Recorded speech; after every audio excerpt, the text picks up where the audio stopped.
Life is hard, so the game of real life is here to help. This one-of-a-kind card game offers skills to stay present, improve relationships, and increase happiness. Dialectical behavior therapist and creator of the game of real life, Jesse Finkelstein, is here with more on this one-of-a-kind game. Welcome, Jesse. Hi, thanks for having me. Yeah, we're excited to have you on. I'm excited to talk about this game and the topic you created. So can you tell us about this card game that's very interesting? Tell us about the game of real life. Sure, the game is a fun and easy way for folks to learn these skills that are all about living effectively and building meaning in your life. And what is DBT therapy and how is it different from other forms of therapy? Great question. So, DBT therapy was created to help folks who feel emotions really intensely and to help them sort of manage those really intense emotions.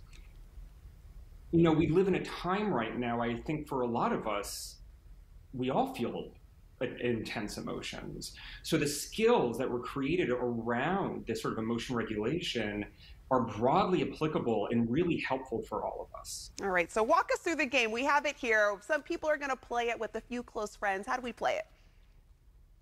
Absolutely. So everyone's dealt a hand of skill cards, and then there are fake and hopefully fun conflict cards that people then, using their skill cards, make an argument why their skill is most suitable for resolving that conflict.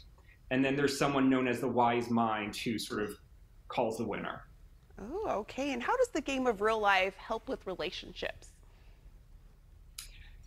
Wonderful question. So, in DBT, there's an entire sort of what we refer to as a module of skills built around really practical advice and teachings to sort of help folks, get things that they want and set limits with others. And so there are a set of skills here in the game from DBT that can help people practice those skills. And what are some of the important skills that the game teaches users? You mentioned some of them.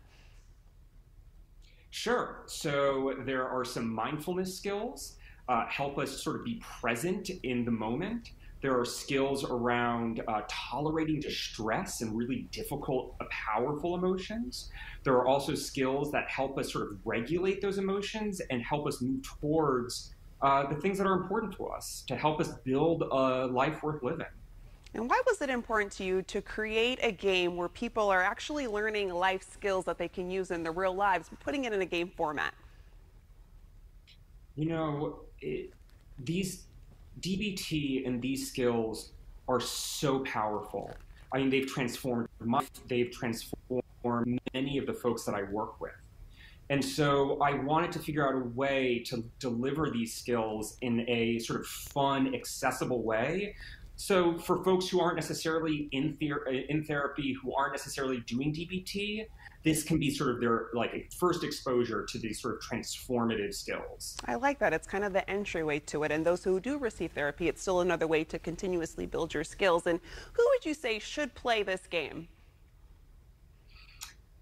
Young adults, older adults, all adults, anyone who is interested in reducing suffering and creating a life worth living and a life of meaning. Alrighty, well, I'm going to let our viewers know where they can go for more information. Thank you so much for telling us all about this. For more on the game of real life, visit talkgood.org.